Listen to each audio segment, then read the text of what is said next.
Bueno, pues muy buenas tardes a todos. Bienvenidos al Instituto de Geografía de la UNAM.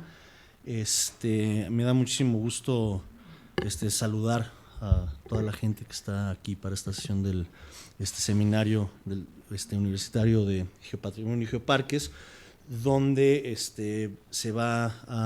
vamos a tener la ponencia de desempeño ambiental del patrimonio arquitectónico del doctor Eduardo Javier García Alonso, a quien también le doy la bienvenida. Él es director general del Consejo de Ciencia y Tecnología e Innovación de Hidalgo. También está por aquí la doctora María de Lourdes Lavaniegos González, que es rectora de la Universidad de La Salle Pachuca, y hay representantes del Comisariado Ejidal de los prismas basálticos de Huasca. Y también, bueno, darle la bienvenida a toda la comunidad del Geoparque de la comarca minera, así como a todos los participantes en el seminario. Al final de la ponencia se van a firmar 2 cartas de intención con el SUGEO que permitirán una mayor colaboración de la universidad con la comunidad del Geoparque de la comarca. Y bueno, quiero simplemente en nombre también del doctor José Luis Palacio pedir una disculpa porque él no pudo estar presente el día de hoy porque tenía una actividad. Él es el coordinador del seminario, como ustedes saben. Coinciden los 2 nombres. Ok, me equivoqué. Entonces, darle la bienvenida al maestro Alonso Huerta, que es el director del Consejo de Ciencia y Tecnología de Innovación de Hidalgo. Y además de nuestro ponente, el doctor Eduardo Javier García. Comparten apellido.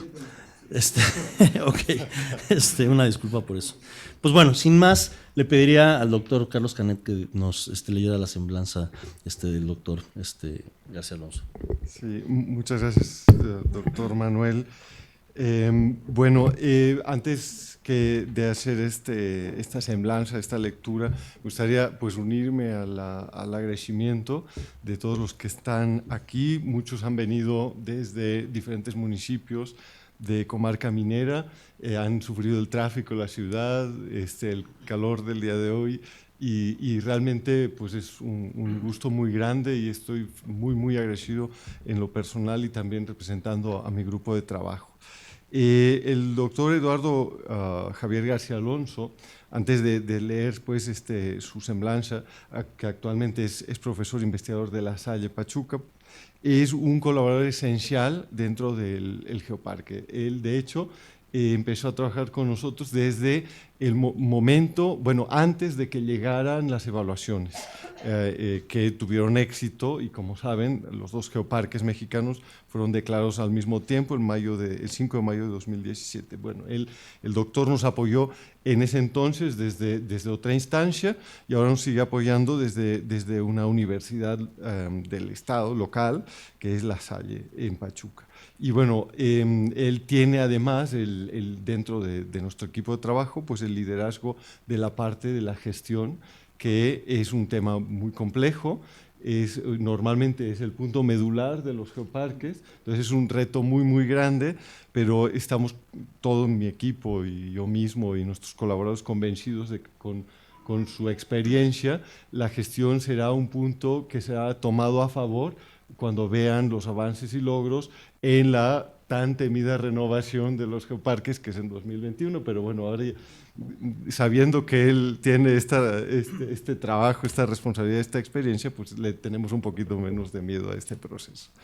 Bueno, el doctor García Alonso es un arquitecto mexicano egresado del Instituto Tecnológico de Pachuca, con el grado de maestría en proyectos de desarrollo en la Universidad de La Salle y doctor por la Universidad Autónoma de Aguascalientes dentro del programa doctorado en arquitectura, que es un programa del CONACYT. Tiene diplomados en restauración por la UNAM y la Universidad Autónoma del Estado de Hidalgo, en finanzas públicas por el Instituto de Administración Pública de Hidalgo y habilidades directivas por el TEC de Monterrey. Actualmente desarrolla su su práctica profesional en los ámbitos de la consultoría de desarrollo de proyectos en arquitectura. Es profesor investigador de La Salle Pachuca, profesor por asignatura del TEC de Monterrey, profesor de la Cátedra Internacional Escuela de Arquitectura y Diseño de América Latina y del Caribe en la Ciudad del Saber de Panamá. Las asignaturas que imparte son Historia y Teoría de la Arquitectura, Urbanismo, Composición Arquitectónica, Diseño Bioclimático. Y bueno, ha publicado en muchas revistas, principalmente en el ámbito iberoamericano, también en Italia.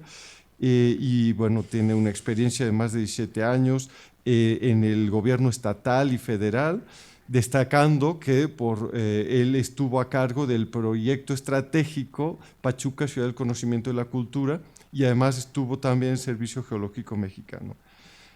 Bueno, tiene muchos reconocimientos, como mención honorífica de su tesis de maestría, distinción summa cum laude en el doctorado, premio Paul Gendrop otorgado por el Colegio de Arquitectos de la República Mexicana, y además es miembro de la Sociedad Mexicana de Geografía y Estadística.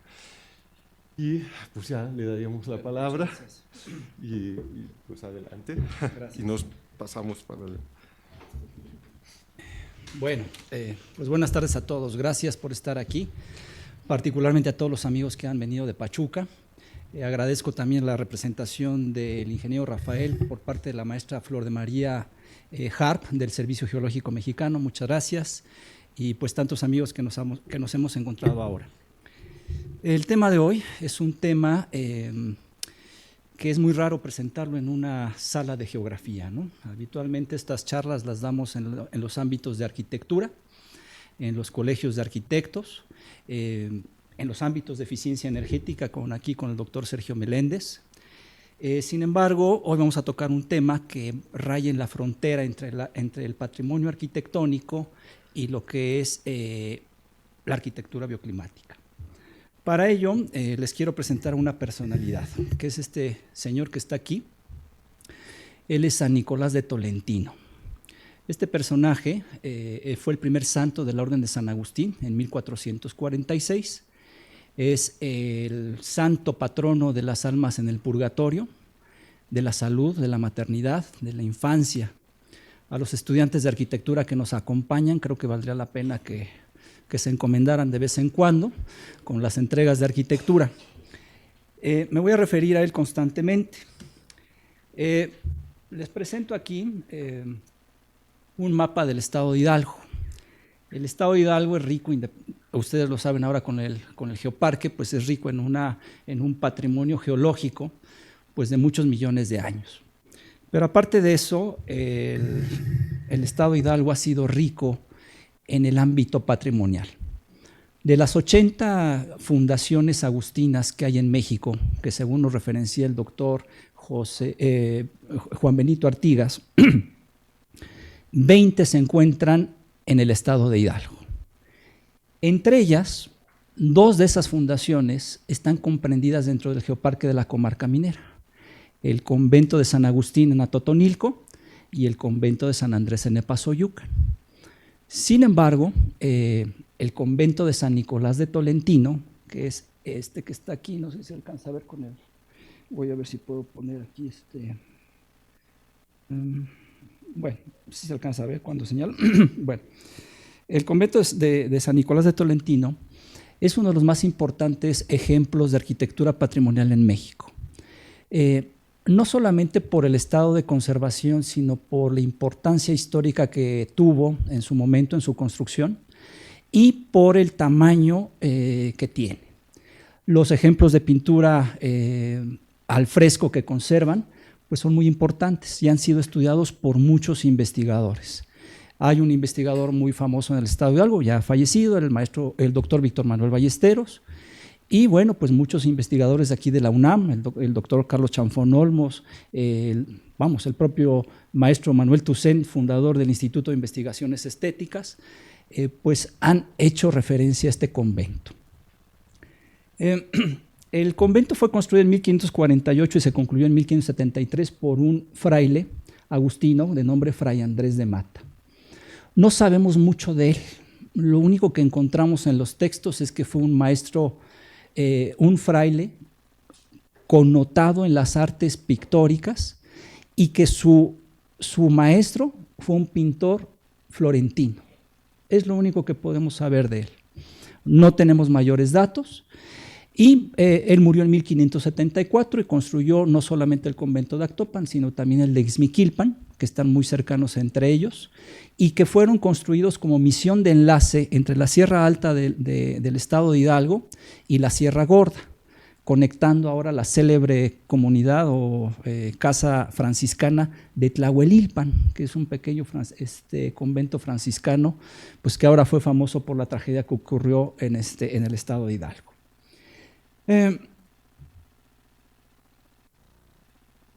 Aquí tenemos una imagen. Los estudiantes de arquitectura y los que hemos pasado por las aulas sabemos que a estos conventos del siglo XVI se le conocen como conventos fortaleza. Toman mucha arquitectura románica y bueno, fueron diseñados y construidos precisamente para que fuera una fortaleza en caso de una conflagración entre los naturales y entre los españoles que conquistaban. Los conventos fueron diseñados para albergar muy poquitos monjes, entre 5 o 12. Acolman, por ejemplo, llegó a tener 11. En el caso de Actopan, que es un caso atípico, a finales del siglo XVI llegó a tener 30 monjes hospedados. Al ser una casa rural, solamente las órdenes mendicantes podían tener la posibilidad de tener estudios. En este caso, las casas rurales tenían estudios menores, se les enseñaba gramática, se les enseñaba lenguas, pero no se les enseñaba artes. En el caso de Actopan, que es un convento, una casa rural, llegó al grado de casa de estudios mayores y no solamente se estudió gramática e idiomas, sino que también se estudiaba artes y teología. Juan Benito Artigas dice que la arquitectura mexicana no la podemos definir como un eclecticismo, sino que es una composición, hace un símil con el lenguaje, en donde pues, el castellano se convirtió en el español mexicano. Hoy, aunque vayamos a España y nos entendamos perfectamente, o vayamos a Panamá, o vayamos a Costa Rica, tenemos distintos aspectos lingüísticos en cada uno de ellos. La arquitectura novohispana sucedió lo mismo. Aunque está compuesta con muchos elementos propios de la arquitectura europea, el románico, el gótico, el plateresco, el renacimiento, etcétera, etcétera, etcétera, se convierte en una arquitectura distinta. Es así que el frontispicio de Actopan se nos presenta con características mudéjares, platerescas, almenas, pináculos, arcos de medio punto, ojivales, etc. Pero el convento de Actopan tiene unos aspectos interesantes. Desde que yo estudiaba arquitectura, siempre me llamaron la atención las ventanas de Actopan. Por ejemplo, esta ventana que pueden observar, un óculo esviajado, no es una ventana tradicional, sino que tiene un esviaje en particular. George Kubler, uno de los más importantes historiadores de la arquitectura del siglo XVI en México, afirma que las ventanas, particularmente las de Actopan, son la apoteosis de la arquitectura novohispana. Antes de 1550, los conventos franciscanos tenían ventanas muy regulares, algo similar a lo que tenemos aquí. Sin embargo, Actopan tiene ventanas completamente anárquicas. Hay rombos, hay óculos, hay elipses, hay cualquier cantidad de cosas que a ustedes se les pueda ocurrir. En Hidalgo representa la segunda iglesia más grande con 61 metros de longitud. Le sigue solamente por 1 metro Ixmiquilpan. Ya esta iglesia pues está muy intervenida. Lo último que se estuvo haciendo fue en el año 2004, cuando se hicieron los descubrimientos de la pintura al fresco de la bóveda de la iglesia principal. Y uno de los elementos más importantes del convento es la capilla abierta. Tiene 19 metros de altura, o 17 metros de altura por 19 de ancho. Tiene pintura del siglo XVI. es una calamidad esa pobre pintura porque las autoridades municipales no han logrado conservar ese espacio, lo siguen utilizando para dar conciertos de rock y bueno, pues no falta quien deje ahí su huella indeleble con los grafitis sobre la pintura del siglo XVI. Tiene pintura inspirada en el plafón del tratadista renacentista de Sebastián Serlio, que es lo que tenemos aquí. En el libro de Víctor Manuel Ballesteros afirma que la pintura al exterior del convento de Actopan es una pintura de carácter psicopedagógico. Hay que ponernos un poco en los zapatos de estos frailes que vinieron de otro país, con otro clima, con otra alimentación, con otro idioma, y que se habían propuesto evangelizar y cambiar la fe de unas personas que no conocían. Por lo tanto, toda la pintura tiene alusiones al Antiguo Testamento. Por ejemplo, aquí tenemos Adán y Eva. Aquí se alcanza a ver la serpiente, la expulsión del paraíso, el día del juicio final. Todos estos elementos iconológicos pues servían para que el indígena se fuera compenetrando a una nueva ideología religiosa. Tenemos aquí otra pintura, por ejemplo, podemos ver Sodoma y Gomorra. Y algunas otras pinturas un poco más agresivas, en las cuales he encontrado yo vestigios en la Fundación Gulbenkian en Lisboa, particularmente en el libro que se conoce como el Apocalipsis de Gulbenkian, en donde pues estos pecadores son destazados. Aquí podemos ver un diablo destazando las piernas, las extremidades de alguien, quitándoles, retirándole la piel, pero acá hay otros diablos azules, pero si el indígena hacía su labor correcta, trabajaba, no le pasaba esto. Entonces, pues era un poco esta intención de que se portaran bien. A veces quisiera que mis alumnos me entendieran de esa manera, no siempre es posible, pero yo espero que en el siglo XVI haya funcionado. En el interior hay pintura dedicada a la vida monástica. Por ejemplo, aquí tenemos la Tebaida de San Agustín, que de una manera explica desde la revelación de San Agustín, que empieza a buscar la verdad y el ángel le dice que la verdad no la va a encontrar en los libros de derecho, hasta aquella leyenda en que San Agustín se encuentra con un niño en el mar y le pregunta que qué está haciendo, y le dice que está tomando el agua del mar para pasarla en un agujero que está aquí en la playa. Y le dice San Agustín, oye, es imposible esa acción que tú estás haciendo, tan imposible como lo que tú estás buscando, que es la verdad. Después funda la Orden de San Agustín, que esto tuvo en Hechos Históricos en 1216, y después narra todas las vicisitudes que tuvo la Orden Agustina en la Sierra Alta del estado de Hidalgo, hasta que después, por último, logra expulsar al anticristo, un anticristo cargado con tambores prehispánicos, con hojas de obsidiana, cuchillos, con patas de ave, cuerpo de mamífero, y es un hombre barbado con cuernos. Una de las bellezas del convento de Actopan pues es el cubo de la escalera, ¿no? Una pintura al siglo XVI prácticamente monocromática que narra las virtudes de varios doctores y gente importante del convento, más bien de la orden. Y bueno, lo que les comentaba, ventanas caprichosas, espacios oscuros. Yo siempre preguntaba cuando era estudiante a mis profesores, oiga, ¿y por qué son las ventanas así? Me decían, son convenciones de estilo, son cuestiones artísticas, el artista se inspiró así. La ventana que les mostré en la parte exterior, pues aquí en la parte interior la podemos observar, cómo ese esviajamiento pues tiene el sentido contrario en el interior y en el exterior pues corresponde la geometría. Este es el bautisterio. La cocina, una de las ventanas patrimoniales más interesantes, no se alcanza a ver por la contraluz, pero es una doble ventana. Atrás de esta ventana triangular hay un muro con una ventana circular que coincide perfectamente del triángulo. Hay historiadores que afirman que esta es la tríada platónica y dentro alfa y omega con un círculo perfecto lleno de luz.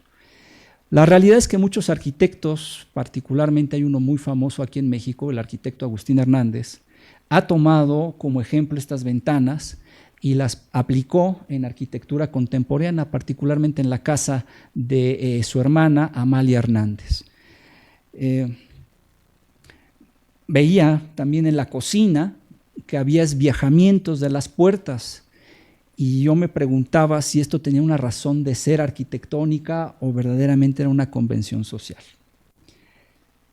Fenómenos lumínicos que a lo mejor podrán decir, bueno, pues es que usted estuvo esperando el momento adecuado, pero pues coincidían en iluminar espacios oscuros y me preguntaba, bueno, ¿y esto lo habrán hecho a propósito? ¿Habrá sido una mera coincidencia? Efectos dramáticos de iluminación. Este es el antecoro. La ventanita tiene 25 por 32 centímetros. Con el abocinamiento que tiene esta ventana dirigida al sur, nos da este efecto lumínico previo a entrar al coro de la iglesia en la parte alta. Entonces, todas estas preguntas que nos planteábamos, pues no tenía yo las respuestas hace 30 años. Esta es la sala capitular, la sala de concilios, en donde podemos observar algunas estrategias ya de control lumínico, los postigos y dobles postigos que nos permitían aprovechar con mayor tiempo, con mayor horas de luz natural para poder leer. El monje agustino pues, se dedicaba a leer, a preparar su evangelización. Por lo tanto, pues encontramos estos elementos que son muy característicos de la arquitectura novohispana. Estos corredores inmensos, el convento tiene 52,000 metros cuadrados y era suficientemente grande para poder ahí que los monjes, aunque no eran eremitas todos, pues sí pudieran hacer su vida interna al cantar laudes, maitines, etcétera, ¿no? El poder orar y a tener ese momento de introspección durante estos pasillos que a primera vista nos parecen oscuros y fríos. Vamos a ver un poco más adelante. Aquí tenemos una de las adaptaciones, lo que se conoce los pollos, que es este resquicio de cantera, en donde tiene incluso un lugar donde poner los pies, y son muy cómodos para poder leer. Esta fotografía está tomada dentro de las celdas del convento. Y bueno, me fui muy rápido porque no quiero abusar en la parte histórica y sé que estas sesiones son cortas. Todo este convento, yo encontré cuando empecé a estudiarlo, muchas descripciones. Antropólogos o artistas, historiadores del arte del Instituto de Investigaciones Estéticas, que por ejemplo estaban estudiando los grafitis del convento. El convento tiene grafitis del siglo XVI, XVII, XVIII y XIX. La doctora Alexandra Rousseau tiene una tesis muy interesante en estéticas.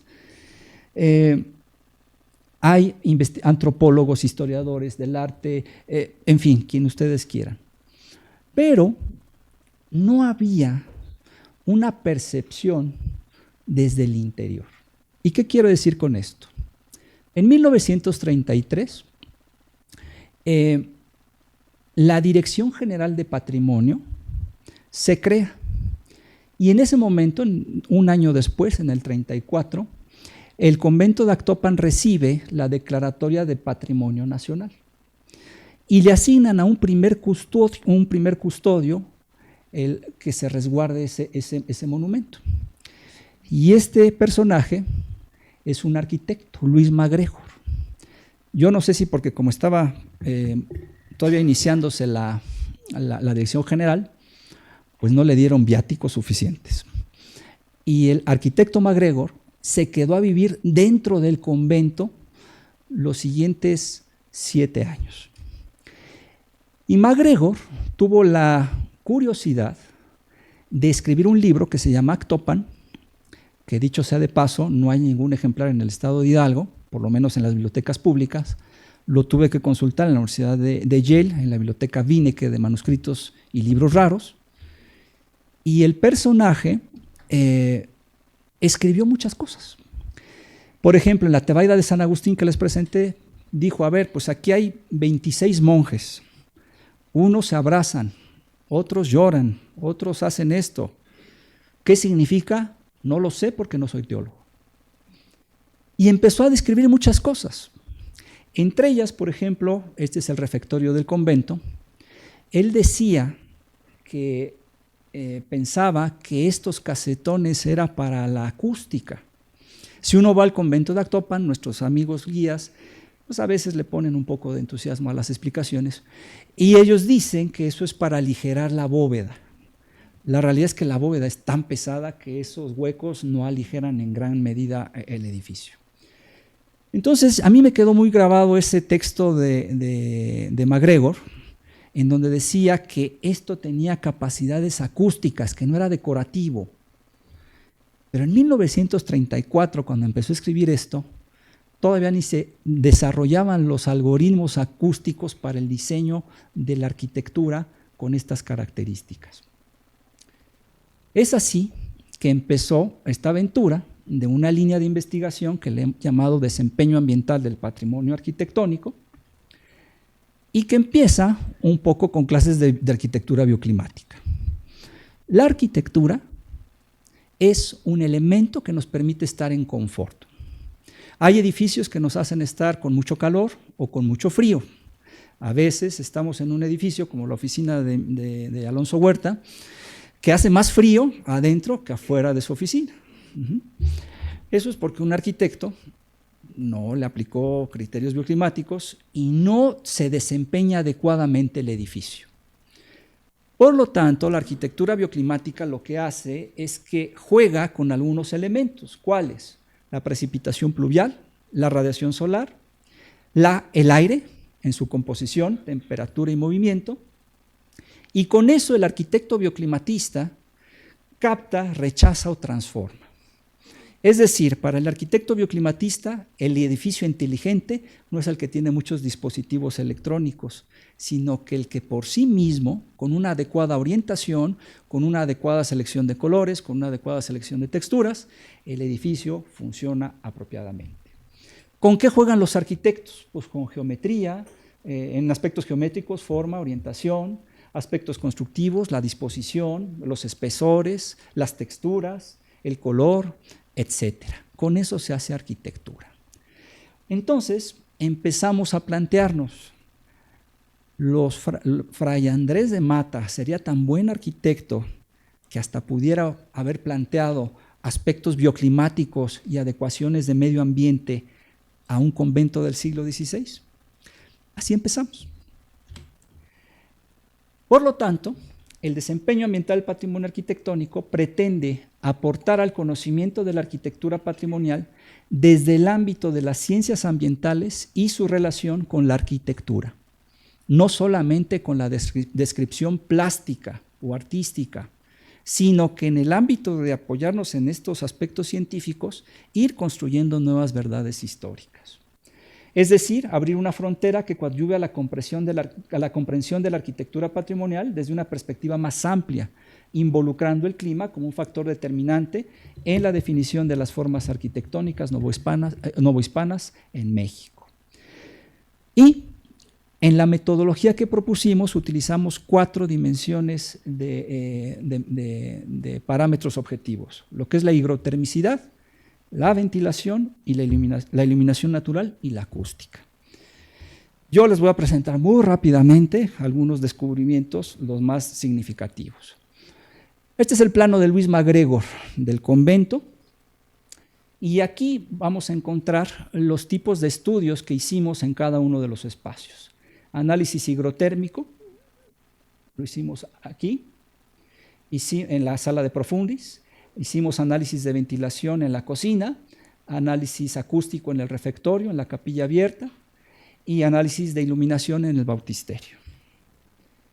Y en la planta alta hicimos estudios de higrotermicidad en 4 de las celdas de los monjes, respetando los 4 puntos cardinales para ver cómo se comportaban cada uno. Y bueno, les platico qué encontramos. Aplicamos una metodología que entre el diseño bioclimático pues es básica. Tenemos que hacer una caracterización del sitio, conocer isohigras, isotermas, vientos dominantes, temperaturas promedio, precipitación pluvial, etcétera, etcétera, etcétera, para poder tener una base con qué comparar los resultados de los parámetros objetivos. Actopan tiene una temperatura muy agradable en promedio de 19.7 grados centígrados en su mes más cálido, que es mayo. Tiene una oscilación térmica de 17 grados centígrados y una temperatura y una humedad relativa de 56 grados, de 56%, lo que lo hace estar en el higropreferendum de lo que hoy se conoce como confort higrotérmico. También tuvimos que hacer algunas gráficas de lo que es vientos dominantes, saber de dónde venía el viento, en qué proporciones. El viento en Actopan tiene una frecuencia del casi 70% de frecuencia del noreste y con una velocidad promedio de 0.5 metros sobre segundo. Es el Valle del Mezquital, es seco y hay poca lluvia, 431.5 milímetros al año. Y así pues empezó la aventura. Empezamos a armar de aparatos al convento. Lo primero que instalamos fue una microestación climática y en la cubierta del convento. Pedimos permiso a todas las autoridades, al municipio para que nos dejara trabajar en el atrio, al arzobispado de Tulancingo para que nos dejara trabajar en la iglesia y al Instituto Nacional de Antropología para que nos dejara trabajar en el claustro. Y adentro también instalamos unos equipos que se conocen como data loggers, que son los dispositivos que almacenan temperatura, humedad relativa, iluminación, etcétera. Y los pusimos a trabajar para poder comparar qué es lo que pasaba adentro y qué es lo que pasaba afuera, es decir, cómo se comportaba el convento en cuanto a su temperatura. Ahí tenemos ya nuestras estaciones en las celdas, trabajando. ¿Y qué encontramos? Pues encontramos que a pesar de que por el sentido óptico-áptico, que nosotros nos acercamos y vemos que ese espacio era oscuro y frío y húmedo, pues resulta que no. El espacio trabaja maravillosamente en cuanto a confort climático. La línea roja nos indica el comportamiento de temperatura en el exterior y el azul nos dice cómo se comporta la temperatura en el interior. Si esto lo hacemos en una casa de nosotros, pues prácticamente son iguales. Lo que sucede afuera, hay adentro, ¿sí? En cambio, el convento pues, funciona de manera maravillosa. Mientras que hay una variación térmica, una oscilación térmica de 18 grados centígrados en el exterior, Actopan tiene en el interior una oscilación de casi 3 grados centígrados, lo que lo hace muy confortable. Y tiene un retardo térmico de 16 horas. Es decir, que el convento tiende a ser una edificación criptoclimática. ¿Qué significa esto? Que el clima se mantiene permanente en el interior, pase lo que pase en el exterior. La radiación solar pega, obviamente, en los muros del convento, y al ser tan gruesos, la planta baja tiene muros hasta de 1.6 metros de espesor, el calor por su capacidad, el muro por su capacidad de transmitancia calorífica, empieza a pasar el calor del muro y lo empieza a emitir al interior. Se va el sol y el calor que estuvo en el muro empieza a caminar del otro lado, pero en lo que vuelve a salir el sol, el calor nunca se escapa. Son 16 horas en que el calor escapa del convento, por lo tanto se conserva una temperatura óptima. Este estudio se hizo en mayo, ya hice algunos estudios en diciembre y sucede lo mismo, es muy confortable. Tuvimos también la ocurrencia de medir todos los muros para saber qué tanto era la masa térmica del convento. Sacamos los promedios y también sacamos temperaturas de superficie. Y mientras que en la cubierta o en los muros alcanzaba en el exterior casi 62 grados centígrados, el mismo punto del otro lado del muro o de la cubierta estaba a 22 grados centígrados. Por lo tanto, los muros pues hacen esta especie de termicidad, ¿no? En conclusión, las celdas del claustro alto son espacios sin intención bioclimática ambiental desde su origen. Es decir, que los agustinos construyeron por procedimiento constructivo en esa masividad, pero pues le atinaron y hicieron que fuera confortablemente el interior del convento.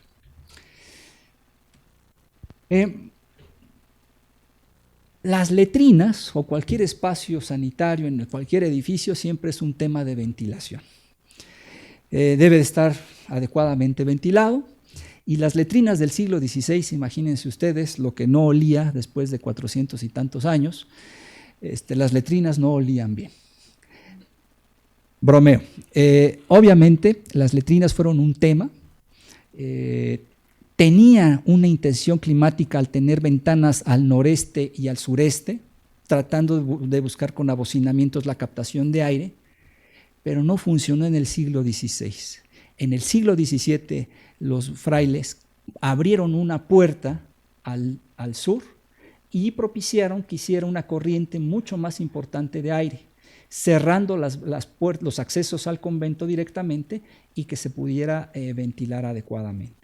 Esto nos da que con estas adecuaciones del siglo XVII se alcanzan a hacer 15 cambios de aire en una hora, lo que cubre perfectamente ahora la norma ASHRAE 1977, que nos dice que los baños públicos se deben de ventilar 10 veces por cada hora.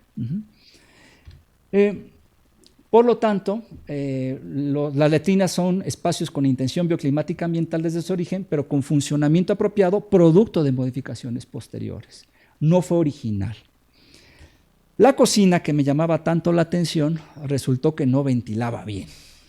Estos esviajamientos que habíamos comentado en un inicio, pues no competían con otros esviajamientos del claustro. Por lo tanto, la cocina no nos dio un buen resultado en cuanto a la ventilación. Es un espacio entonces sin intención climática desde el origen y sin funcionamiento apropiado. Me voy a ir a hacer énfasis en tres espacios en particular que creo que son los espacios más significativos. Primero, porque el bautisterio era la meta última del monje. Su objetivo de vida del monje era convertir. Y el acto sacramental que justificaba todo su trabajo era que los indígenas llegaran a ese bautisterio. Lo que yo leí en los textos históricos es que este bautisterio era un espacio oscuro, húmedo, nunca había luz, etc. Y un día se me ocurrió ir a ver, con ojos de bioclimatista, qué ocurría en los solsticios y en los equinoccios. Y una Navidad, un 25 de diciembre, no había nadie, en la mañana, y pude observar que había un fenómeno lumínico que se iba posicionando dentro de la pila bautismal.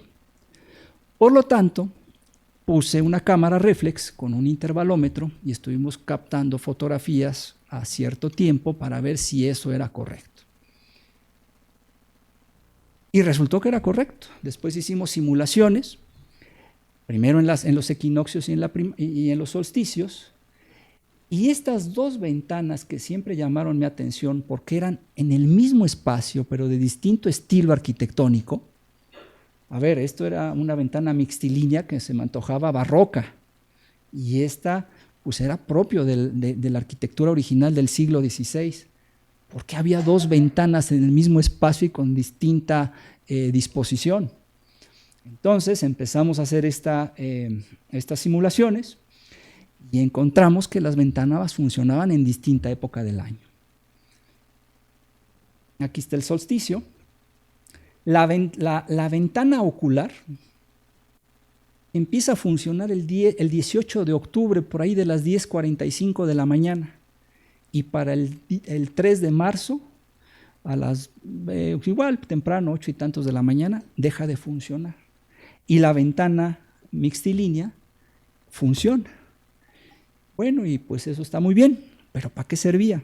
Bueno, Juan de Grijalva, el cronista de la Orden de San Agustín en la Nueva España, dice que hay 4 momentos del sacramento del bautismo: Pascua, Pentecostés, 25 de diciembre, que es una festividad empatada desde el siglo II por el Papa Telésforo, para desdibujar la festividad pagana de Natalis Solsti. Entonces, y el 28 de agosto, día de San Agustín. 3 de las fechas corresponden a efectos astronómicos, otra pues es por la muerte de San Agustín. Pero ya una vez metido el modelo, pusimos a trabajar en esas fechas precisamente a ver cómo funcionaban las ventanas. Y efectivamente, pues las ventanas durante 2 horas se iluminan de manera maravillosa. Habitualmente es un espacio oscuro. Los historiadores no fallaron, porque a lo mejor fueron en el momento en que estaba oscuro. Pero haciendo la simulación completa de todo el año, pues logramos darnos cuenta que la iluminación era extraordinaria, por lo menos en la fecha de San Agustín y en la Navidad.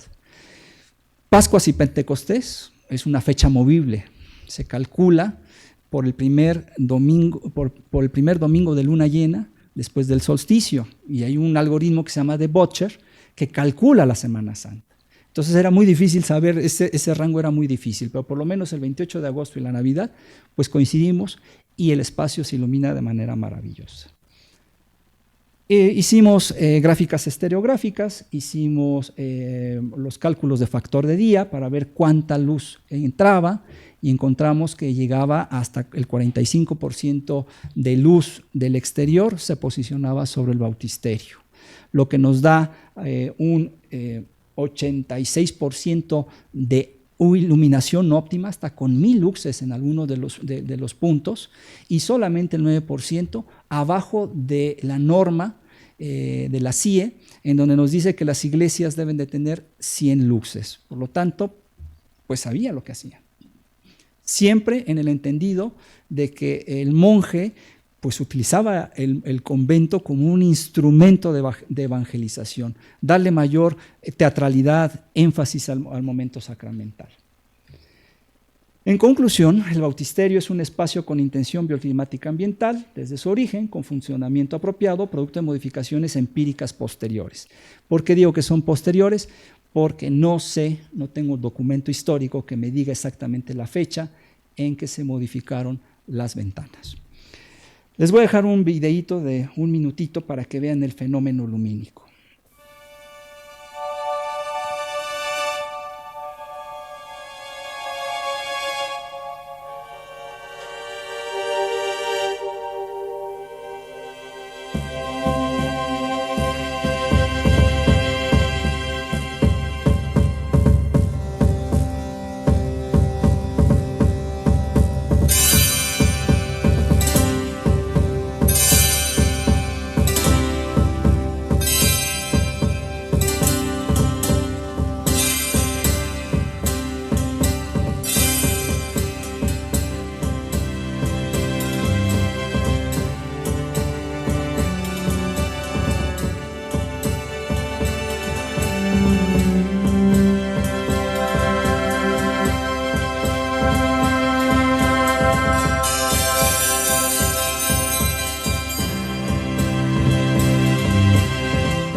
Abruptamente, después de 2 horas, el fenómeno cesa y pues vuelve a la normalidad, digamos, el baptisterio. Los últimos 2 espacios que les quiero compartir son los dedicados al estudio acústico. El primero de ellos es al refectorio. El refectorio, como recordarán, pues es el espacio en donde comen el monje. En la regla de San Agustín se organizaban los monjes para leer cosas desde el púlpito mientras los otros comían. En ese entonces, pues yo no tenía una fuente dodecaédrica, que es un equipo para emitir un sonido constante de más de 122 decibelios, que sirven para hacer caracterizaciones acústicas. Entonces, apoyándome en la norma ISO 3382, pues utilicé armas de salva. Obviamente, pues tuve que pedir muchos permisos para que me dejaran echar tiros en el convento, pero pues nos dejaron. Era más la curiosidad de los custodios qué es lo que iba a pasar, y nos pusimos a disparar. La metodología la adaptamos de un colega, un doctor en arquitectura, Carlos Rolando Jiménez de Andera, de Perú, que estudió en la Complutense, pero hizo un estudio de 52 iglesias. Y en esas 52 iglesias hizo la caracterización por estilo arquitectónico, renacimiento, neoclasicismo, barroco, e hizo una tabla de cómo funcionaban esas iglesias. Entonces, tomando más o menos esos estudios, pues decidimos aplicarlo, particularmente porque teníamos un parámetro contra qué compararlo. Y bueno, aquí tenemos nuestros disparadores especialistas, tomando las medidas, nada que ver con un fraile agustino, pero ahí estaban estos personajes. Y bueno, esto más o menos así nos entretuvimos haciendo esta investigación.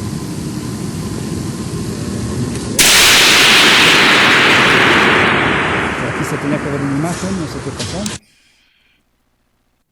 Y bueno, tapones. Imagen. Este es el software que utilizamos, Catacoustic. Perdón, este es Dirac. Este software se llama Dirac. Estamos en la capilla abierta, son como las 3, 4 de la mañana.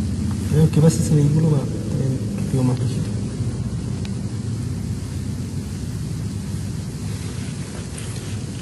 ¿Listo?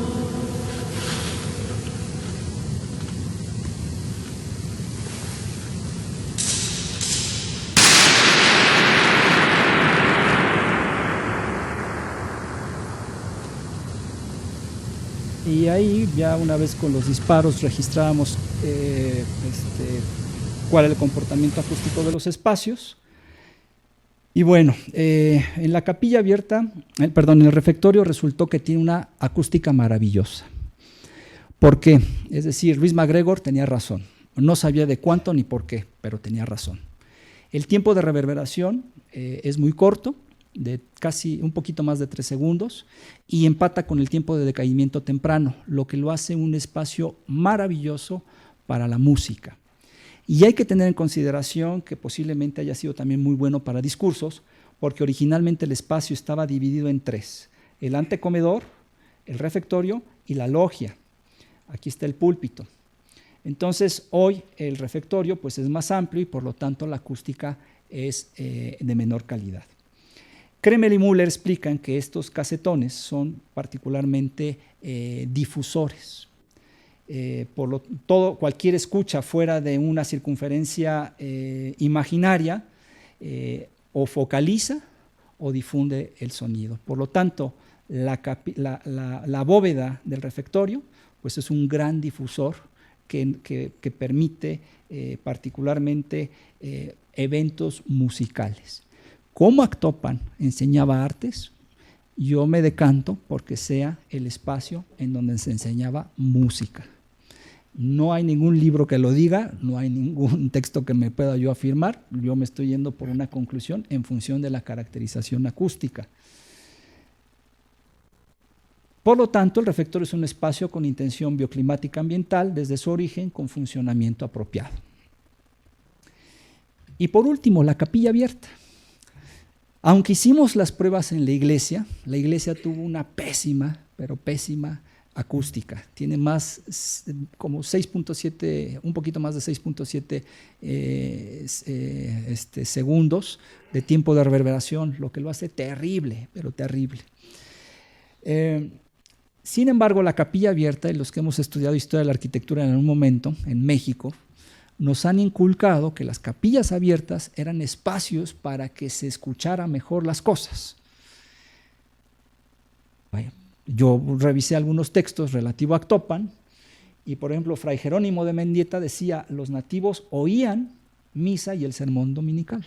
Por favor, el oían así bien escrito en el texto original. Fray Toribio de Benavente decía, y en los patios tiene su capilla para que todos oyan misa los domingos y fiestas, y las iglesias sirven entre semana. Ricard, el sacerdote, celebraba la misa y todos los fieles agrupados en el atrio podían verla, no decía que escucharla. John McAndrew, el especialista que catalogó todas las capillas abiertas en México, él decía que no puede haber un altar en el atrio sin protección de una capilla. Kubler, presenciar el culto desde afuera, funcionando como presbiterio y atrio como nave. El propio Chanfón Olmos, son una especie de telón de fondo, baldaquino de dignidad. El doctor Juan Benito Artigas, son edificios para decir y oír misa. El arquitecto Luis Corrales, sirven para celebraciones multitudinarias. Pero, ¿y escuchar? Oír y escuchar es distinto.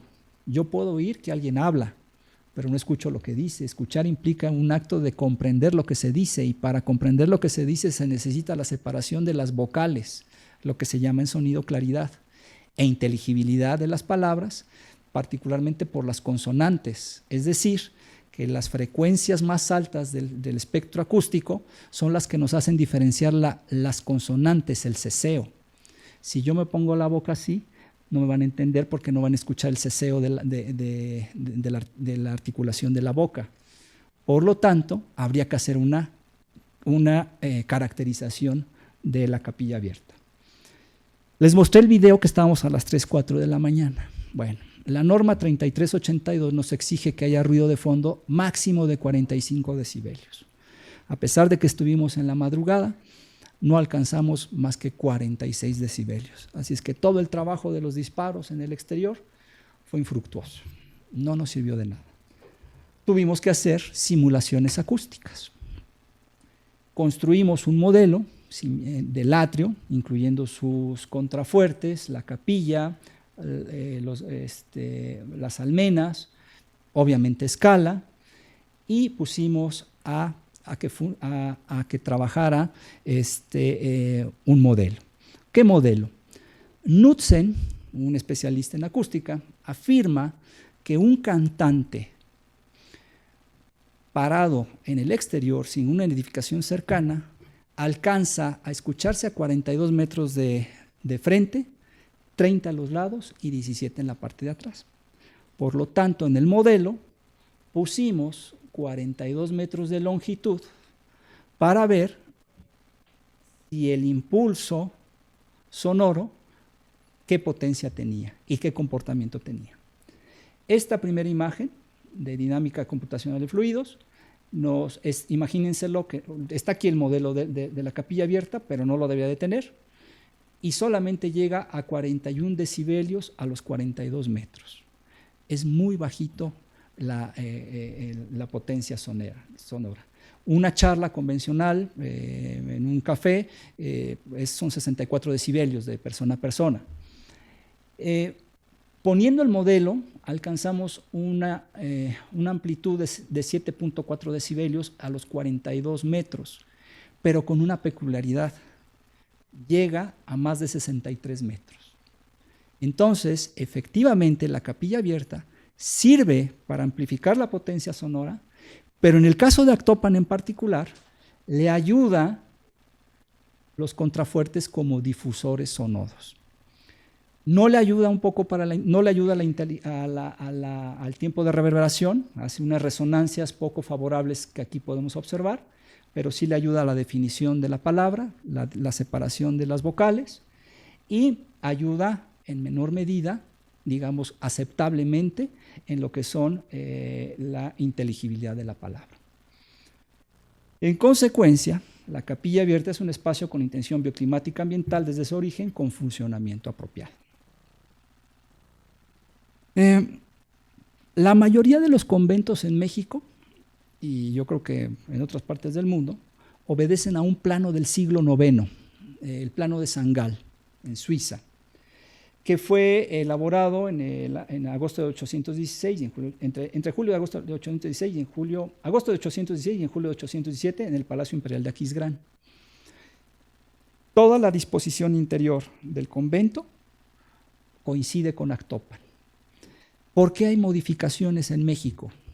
Pues porque el monje milenario de Europa pues no tenía la misma tarea de vivir de manera eremítica, en cenobios, o ser un cenobita, sino que se fue adaptando para la tarea evangelizadora de México. Y en consecuencia, pues también el convento se fue adaptando a sus realidades climáticas, a sus condiciones lumínicas particularmente. Tuve la oportunidad de revisar textos, pues yo creo que es el único libro de Vitruvio de 1787 original en México. A lo mejor la UNAM yo creo que debe tener alguno. Yo el único que conozco es el de la Universidad de Guanajuato. Y un libro anterior de 1521 de César Cesariano. El primer libro de César Cesariano es el primer libro escrito en italiano vulgar. Y Gianfrancesco Pollo Bracciolini lo puso muy de moda en 1415, cuando lo tradujo, cuando lo copió, mejor dicho, y en Italia. Por lo tanto, considero que Fray Andrés de Mata, si fue educado en Florencia, Pollo Bracciolini es florentino, pues seguramente leyó, si copió dibujos de Sebastián Serlio, pues seguramente leyó el libro quinto de Vitruvio, en donde habla sobre aspectos de acústica, donde habla sobre aspectos de iluminación. Los que hemos estudiado el libro de Vitruvio en México habitualmente nos quedamos con este libro de 1787. Este no tiene dibujos. La oportunidad que tuve fue leer a Vitruvio en español con los dibujos de italiano. Y encontramos en el de César Cesariano, por ejemplo, pues la esfera armilar, los signos zodiacales, pues el padre de la geodesia, Eratóstenes, ¿no? Cómo descubrió el perímetro de la Tierra a través de la sombra del obelisco de Siena y Alejandría. Pues eso estaba en el libro de Vitruvio. Y si eso aprendían los arquitectos, pues seguramente nuestros frailes, que eran los que custodiaron todo el legado de conocimiento en la Edad Media, pues seguramente aprendieron algo de eso. En conclusión, la propuesta dentro de este seminario de geoparques es que, aunque tenemos en el geoparque de la comarca minera 2 conventos y que muchos geólogos y algunas personas de UNESCO nos han dicho, bueno, ¿y esos qué tienen que ver con la minería? Pues en primer término tiene que ver por un gran banco de materiales pétreos, pumicitas, tobas andesíticas que hay en el Valle del Mezquital, volcanes monogenéticos, pues que si no los hubiera habido no hubiéramos tenido la oportunidad de construir tremendos conventos. Y segundo, el doctor Carlos Chanfón Olmos, en su libro de Historia de la Arquitectura y del Urbanismo, dice que hay 3 etapas de la arquitectura patrimonial en México. Primero fue entre los años 30 y 60, catalogar todo el patrimonio.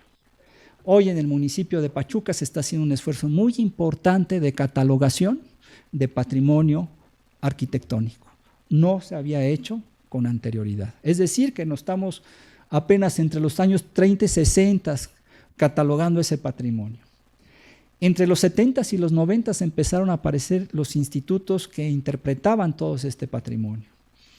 Y la última etapa, siglo XXI, pues nos dice que hay que generar nuevos conocimientos sobre su uso y funcionamiento aplicando nuevas tecnologías. Esta investigación que les presenté así muy atropelladamente y muy rápida, pues trata de eso.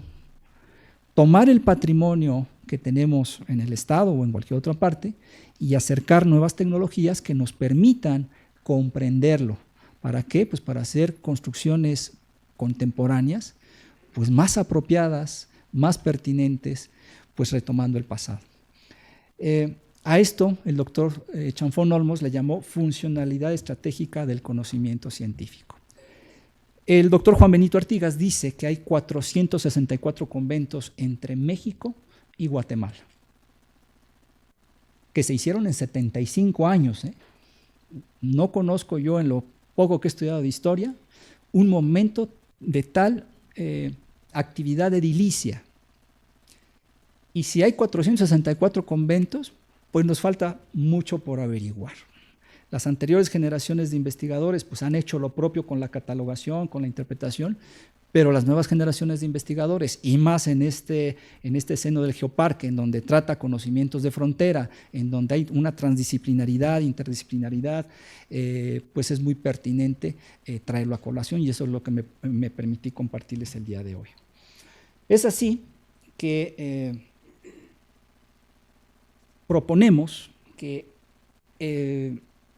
esto nos permite proponer 4 conceptos distintos, ¿no? Hoy hablamos de patrimonio arquitectónico, pero podríamos hablar de patrimonio bioclimático o patrimonio acústico. Aquí en México cambiaron la alfombra de Bellas Artes y cambiaron la acústica, pero no hubo un patrimonialista que dijera, oiga, no cambien la alfombra, como no se tocó la pared, como no se tocó ningún elemento histórico, y era la simple alfombra, o el piso o el pavimento, pues no se dijo nada, pero hay fenómenos que son muy importantes que conservar. Por lo tanto, proponemos patrimonio bioclimático, patrimonio lumínico y patrimonio acústico. Yo vi recientemente, por aquí andaba el maestro David Zamudio, me hizo favor de compartir en el Instituto de Geofísica una investigación del doctor René Chávez, que está haciendo investigación con resistividad eléctrica debajo de la pirámide de Kukulcán, y que encontró una pirámide, o algo así logré entender. Yo me pongo a pensar, los que hemos visitado Kukulcán, los guías nos dicen, nos ponen a aplaudir frente a la pirámide para escuchar el fenómeno del Quetzal. Y si a Lina se le ocurre poner pavimento en vez de pasto, ¿cambiará el fenómeno acústico?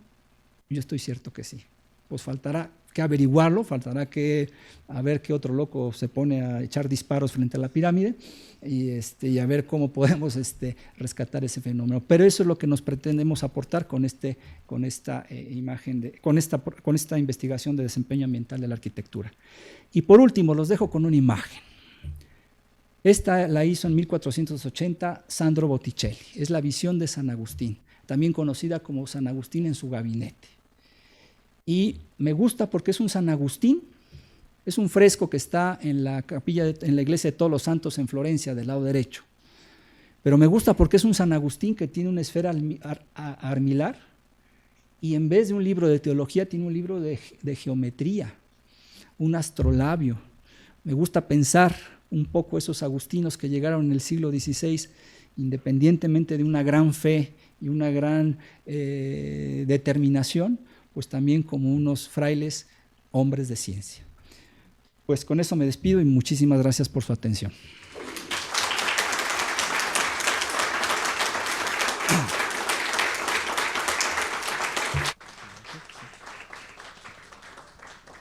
Bueno, no sé si hay alguna pregunta o comentario.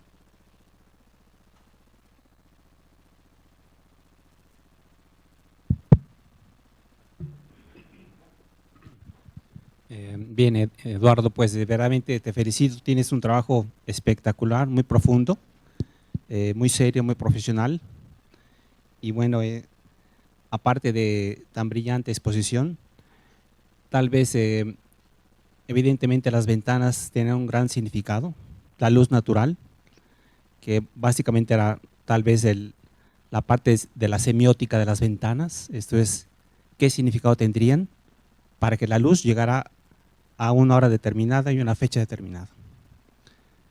Desde luego coincido contigo con tu propuesta de seguir realizando estudios sobre eficiencia energética y sobre las propuestas de patrimonio bioclimático, lumínico, ventilación, etcétera. Te felicito. Gracias, Sergio. Gracias. Gracias. Sí. Sí. De Becitlán, el de San, si no recuerdo, Huejutlán. Sí. De Paso Yucan. ¿Hay investigaciones similares o que se hayan hecho o que se estén pendientes por hacer para verificar si se utilizó el conocimiento de San Nicolás con estos conventos? La investigación me llevó 4 años, nada más he hecho ese. No he hecho más. Todavía se puede, es el único que he logrado hacer. ¿Todavía puede hacerse mucho más?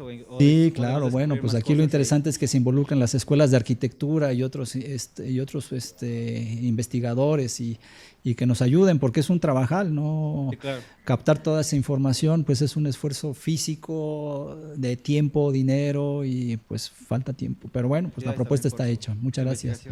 Sí, concretamente, no, nada más uno hemos hecho. Gracias. Pregunta. En el refectorio hay una parte que son los huecos y otra parte que está pintada. ¿Alguna idea de por qué ocurrió esto? Sí, claro. Sí, es una respuesta de alta calidad científica.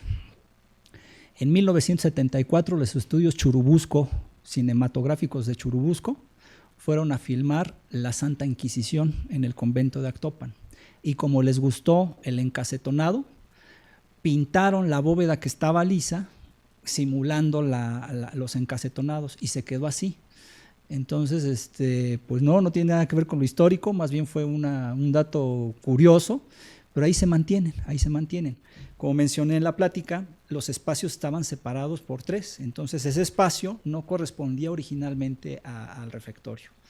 El director de cine pues, se le ocurrió ampliar esa fotografía con esa perspectiva y por eso dibujó los casetones, sí, pero pues eso ahí se conserva desde esa época, ¿no? Bueno, primero que nada, muchas felicidades. Es increíble todo el trabajo que está realizando. Bueno, yo tuve la oportunidad de hacer una estancia y mi trabajo fue más o menos enfocado como a la arquitectura con la geología, ¿no? La relación de la arquitectura románica con la geología.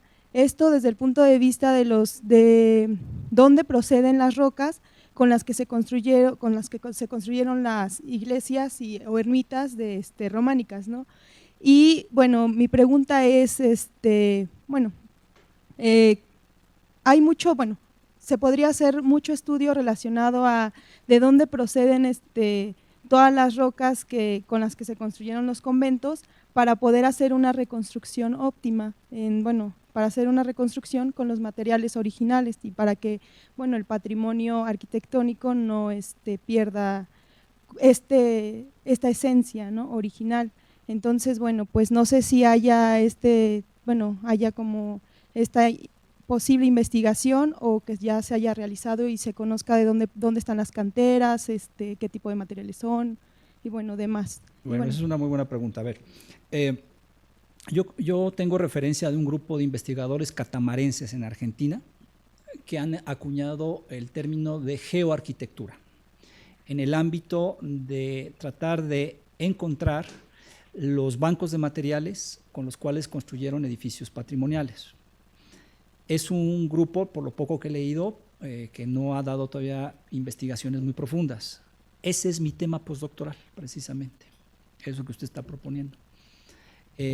No he logrado colocar el tema, no he encontrado una institución que me arrope con una beca para poder hacer ese tipo de cosas. En el caso de Actopan, sí hay conocimiento de dónde salieron esas rocas, hay varias canteras.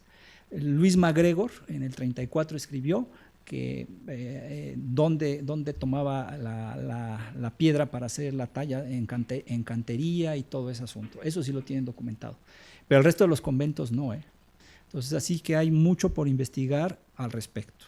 El Servicio Geológico tiene dentro de sus múltiples servicios, tiene un área de certificación de minerales. Lo utilizan ellos para rastrear carbón. Cuando el crimen organizado se llevaba carbón a China, se le pedía la intervención al Servicio Geológico para hacer análisis de ese carbón y compararlo con el sitio de donde se extrajo, pero más por cuestiones de impuestos y de cosas que en aspectos patrimoniales. Por lo tanto, yo creo que sí hay mucha plausibilidad de poder empezar a hacer este tipo de estudios y además el estudio está incompleto. el doctor Sergio Meléndez, que es una autoridad de eficiencia energética, la persona que habló primero. Los estudiantes de arquitectura lo conocen porque es escrito el libro de trillas tradicional de eficiencia energética y de fachadas y todo. Sabe que está incompleto el estudio porque yo no tengo la caracterización completa de los materiales. Yo tuve que suponer qué material era y calcular con esos parámetros la transmisibilidad del calor. Pero si tuviéramos a ciencia cierta qué tipo de material, sabríamos coeficientes de absortividad acústica, de transmitancia, de resistividad, de lo que se le ocurra, pero no sabemos qué materiales son. El convento de Actopan y los otros que yo he visto utilizan una mezcla de tesontle, de cal, puzolanas, etcétera, pero no hay un sistema homogéneo de construcción. La respuesta es sí, yo creo que hay mucho por investigar al respecto. Después le doy el dato de los catamarenses para que vea qué es lo que están haciendo. Gracias. Bueno, pues muchísimas gracias a todos por su paciencia y atención.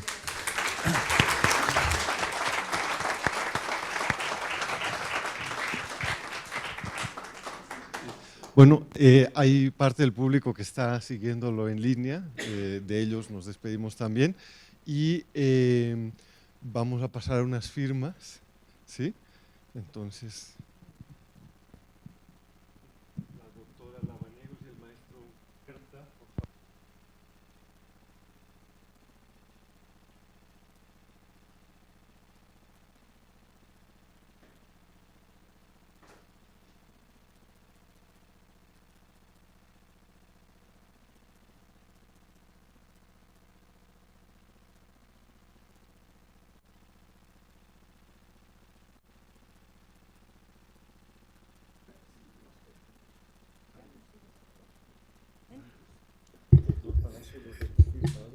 Okay.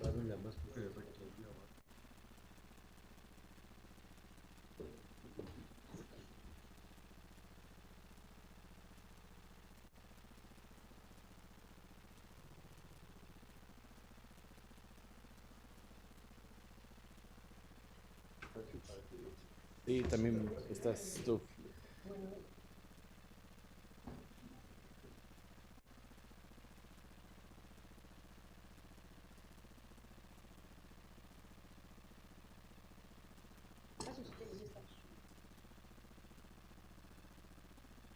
Yo la hice con azul.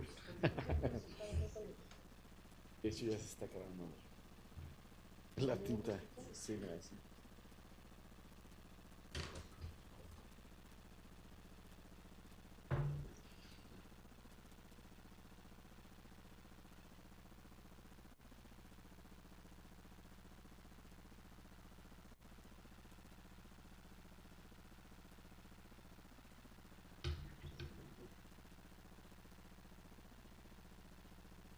A comentar que son cartas de intención de fortalecer la colaboración entre las instituciones que representan. Lavanegos, que es la Universidad Berta, que es el CITNOVA, y están firmadas por el doctor Palacio, pero él me pidió que hiciéramos de todos modos el acto de firma, porque él tuvo que salir para una cuestión, creo que de rectoría.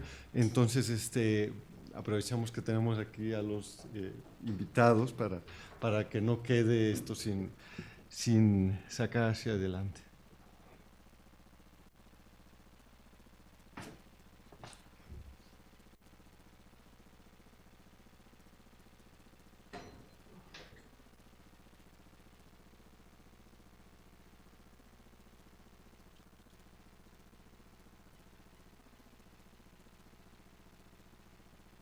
Pues ya está todo firmado. Entonces, muchas gracias. Gracias a ti.